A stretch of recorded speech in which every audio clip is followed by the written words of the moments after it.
नमस्कार दोस्तों।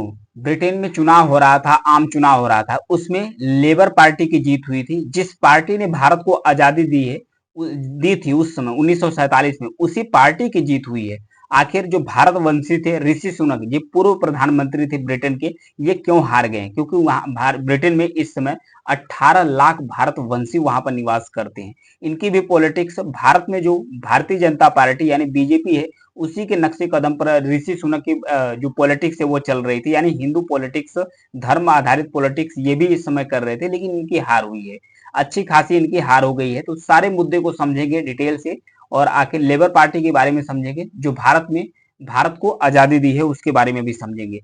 टोटल जो संसदीय सीट है वहां पर 650 है। ब्रिटेन के अंदर 650 संसदीय सीटें हैं, जिसमें से 341 जो सीट हैं वो मिली है लेबर पार्टी को। लेबर पार्टी को 141 सीट मिली है, यानी कि बहुमत के लिए चाहिए 326।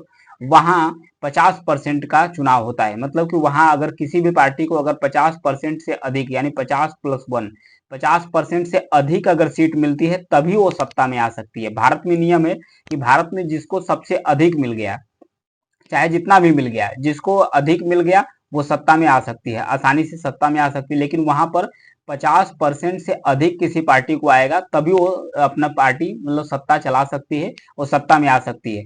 अगर जो 50% है उससे नीचे आ जाता है तो अन्य छोटे छोटे दलों से वो गठबंधन कर सकता है। तो ब्रिटेन के अंदर दो प्रमुख पार्टियां हैं, एक है लेबर पार्टी, एक है कंजर्वेटिव पार्टी। कंजर्वेटिव पार्टी से लड़ रहे थे भारतवंशी थे, जो ऋषि सुनक कंजर्वेटिव पार्टी से ही लड़ रहे थे। तो जो 18 लाख भारतवंशी रहते हैं कहाँ पर? ब्रिटेन के अंदर रहते हैं। तो ये कितना रोल प्ले करते हैं ब्रिटेन की पॉलिटिक्स में, ये कहाँ कहाँ पर रहते हैं, ये फिर देख लेते हैं।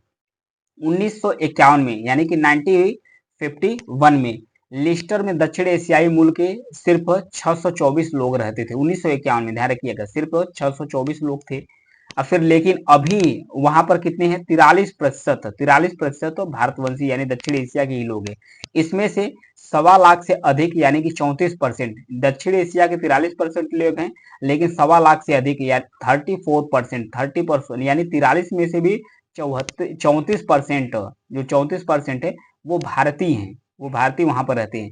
वहीं 2021 के जनगणना के अनुसार अगर देखा जाए तो 2021 के जनगणना के अनुसार लंदन में 4,11,000 हिंदू रहते हैं, 4 लाख। और फिर उसके बाद जो 11,000 है सिर्फ हिंदू रहते थे। तो हिंदू पॉलिटिक्स ही कर रहे थे ऋषि सुनक, जो भारतीय मूल के हैं। लंदन में भारतीय औसतन लगभग 35,000 है। 35,000 लंदन में भारतीय रहते हैं, 35,000 है। और 35,000 है नहीं, 35,000 रुपए प्रतिदिन कमाते हैं, जो एक यहूदियों के बाद सबसे ज्यादा है। सबसे ज्यादा यहूदी पैसा कमाते हैं, उसके बाद अगर जो लंदन में कमाने वाला है तो भारतीय मूल के यानी हिंदू हैं। 35,000 रुपए पर दिन कमाते हैं। ब्रिटेन के अंदर कहाँ कहाँ भारतवंशी रहते हैं? तो मैनचेस्टर है, लिवरपूल है, हार्ट ऑफ फोर्ट शायर्स है, और फिर उसके बाद चैपल टाउन है, लिस्टर्स है, बर्मिंघम है, और फिर एसेक्स है, लंदन है, सरे है और लंदन है। यहाँ पर रहते हैं भारतीय मूल के लोग रहते हैं, और ये बहुत ज्यादा इंपॉर्टेंट रोल प्ले करते हैं। 47% ब्रिटिश हिंदू लंदन में रहते हैं। जो 47% जो ब्रिटिश हिंदू है, यानी कि ब्रिटेन के नागरिक हो गए हैं, वो हिंदू है, वो लंदन में रहते हैं। ये लंदन की जनसंख्या का लगभग 5.5% है। लंदन में जितनी पॉपुलेशन रहती है उसका 5.5% सिर्फ हिंदू ही है, इसलिए वो ज्यादा ही रोल प्ले करते हैं। तो आइए समझते हैं कि जो ब्रिटेन के लोग थे उनके लिए सबसे बड़ा मुद्दा क्या था। तो उनके लिए सबसे बड़ा मुद्दा था ना, सबसे बड़ा मुद्दा अर्थव्यवस्था था। वहां धर्म पर और वहां पर जो वर्ग आधारित व्यवस्था चलती है उस पर वहां की जनता इतनी ज्यादा जागरूक है, वोटिंग नहीं की है। वहां का जब सर्वे हुआ था तो 10 मुद्दों पर सर्वे हुआ था। 10 मुद्दों में जो सबसे ज्यादा वोटिंग पड़ी थी अर्थव्यवस्था पर, इकोनॉमी पर। 52% लोग वहां के इकोनॉमी के समर्थक थे, क्योंकि कहा जाता है जो ऋषि सुनक थे उनका 1.5 साल का तो कार्यकाल चला था। 1.5 साल के कार्यकाल में अमीर और गरीब के बीच की जो खाई थी, अमीर और जो गरीब थे वहां पर दोनों के बीच की जो खाई थी और भी गहरी हो गई थी, और भी बढ़ गई थी। अमीरों गरीब के बीच की जो खाई है और भी बढ़ गई थी, यानी अमीर और भी अधिक अमीर हो गए थे, गरीब और भी गरीब हो गए थे। इसलिए वो लोग इकोनॉमी पर ज्यादा फोकस किए। दूसरे स्थान पर सर्वे हुआ तो 50% लोग हेल्थ पर। फिर अवैध प्रवासियों का मुद्दा तीसरा था। चौथा मुद्दा था फिर हाउसिंग का। फिर पर्यावरण का मुद्दा पांचवा था। फिर छठवां मुद्दा था क्राइम का। 7वां मुद्दा था सुरक्षा और सिक्योरिटी का, 8वां मुद्दा था पढ़ाई का, और ब्रेग्जिट यानी कि ब्रिटेन से जो निकला है उत्तरी आयरलैंड, ब्रेग्जिट हुआ है, उसका मुद्दा था 13%, और टैक्स का मुद्दा 13% था। यानी कि जो अलगाववाद की जो पॉलिटिक्स है वो बहुत ही कम हो पाई है इस मुद्दे पर। आइए समझते हैं कि जो भारतवंशी ऋषि सुनक थे, ऋषि सुनक को सबसे ज्यादा जो पैसा मिला है कहाँ से मिला है, और सबसे ज्यादा उन्हें जो पैसा दिया है भारत के ही अरबपतियों के द्वारा दिया है। यानी कि भारतवंशी जो अरबपति हैं, करोड़पति हैं, ब्रिटेन के नागरिक हैं, उन्हीं के द्वारा दिया गया है। अमित लोहिया के द्वारा सबसे ज्यादा ऋषि सुनक को पैसा दिया गया था, 21 करोड़ रुपए। फिर उसके बाद रविंदर रैंगर के द्वारा दिया गया था, 10 करोड़ रुपए दिया गया था। फिर उसके बाद 2.6 करोड़ रुपए बॉबी अरोड़ा, 2.5 करोड़ रुपए करण चानाना, फिर 1 करोड़ रुपए दिया गया था अनिल अग्रवाल, 52 लाख रुपए दिया गया था साइमन अरोड़ा, फिर 10.5 यानी 10.5 लाख रुपया लक्ष्मी मित्तल के द्वारा दिया गया था। तो इस तरीके से जो ऋषि सुनक की पार्टी है उन्हें सिर्फ 72 सीटें मिली है, और 341 सीटें मिल गई है किसको, जो लेबर पार्टी है। लेबर पार्टी के जो टीम स्टॉर्मर्स हैं उन्हें मिल गया, टीर स्टार्मर्स को मिल गया है। अब वो मतलब ब्रिटेन के प्रधानमंत्री आसानी से बन जाएंगे। तो इस प्रकार से वहां पर चुनाव हुआ है।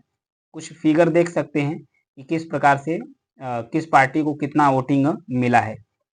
2019 के अगर चुनाव की बात किया जाए तो जब 2019 में ब्रिटेन में चुनाव हुआ था तो 2019 में सबसे ज्यादा जो सुनक की पार्टी थी, यानी कि जो कंजर्वेटिव पार्टी थी, जो कंजर्वेटिव पार्टी थी, इसे वोटिंग मिला था 67.3% वोटिंग मिली थी। तब सुनक की जो कंजर्वेटिव पार्टी है 365 सीटें जीती थी, 365 सीटें जीती थी। वहीं जो कीर स्टार्मर हैं, कीर स्टार्मर हैं, उनकी लेबर पार्टी है, जो कीर स्टार्मर की जो लेबर पार्टी है इसे मिला था सिर्फ मात्र 202 वोट मिला, 202 सीटें मिली थी।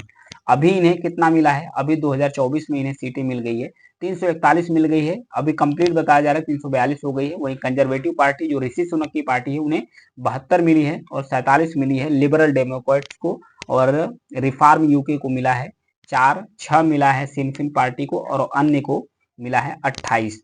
तो इस प्रकार से ब्रिटेन में चुनाव हुआ था। ब्रिटेन का मुद्दा काफी ज्यादा इंपॉर्टेंट है।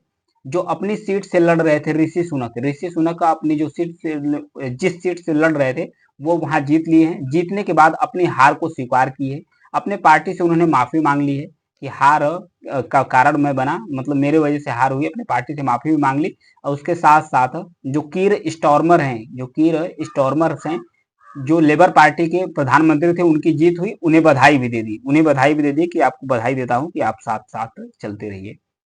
इस प्रकार से है। और भी भारतवंशियों के बारे में समझेंगे जो ब्रिटेन में वहां पर पहुंचे हैं, किस प्रकार से उनका लेबर पार्टी की तरफ झुकाव था, लेबर पार्टी की तरफ उनका झुकाव क्यों था, इसके बारे में भी समझेंगे। 1892 में दादा भाई नौरोजी को ब्रिटिश पार्लियामेंट में पहली बार चुना गया था, सांसद चुन लिया गया था 1892 में, आजादी से पहले ही उन्हें सांसद चुन लिया गया था। उस समय नौरोजी को यूके में भारतीयों का राजदूत भी माना जाता था। भारतीय के सबसे बड़े स्विंग वोटर्स माने जाते हैं ब्रिटेन के अंदर। पारंपरिक तौर पर यूके में भारतीय लेबर पार्टी के ही समर्थक थे। लेबर पार्टी के समर्थक क्यों हैं, अभी इसके बारे में बात करेंगे। मगर समय के साथ यह धारणा धीरे धीरे टूटना शुरू कर दिए, और भारतीय के जो यंगस्टर्स हैं, यानी कि जो युवा वर्ग है, उनका झुकाव जो कंजर्वेटिव पार्टी है उसकी तरफ होना शुरू कर दिया। तो किस तरीके से इसका झुकाव दबदबा धीरे धीरे घटता गया लेबर पार्टी का, इसके बारे में एक बार समझ लेते हैं। और लेबर पार्टी पर इतना फोकस भारतवंशी क्यों करते हैं उसके बारे में भी समझेंगे।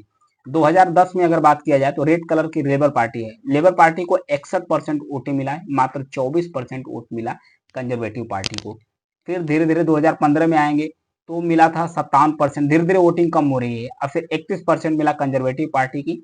फिर 2000 यहाँ पर आएंगे 17 में तो 58% मिला है लेबर पार्टी को।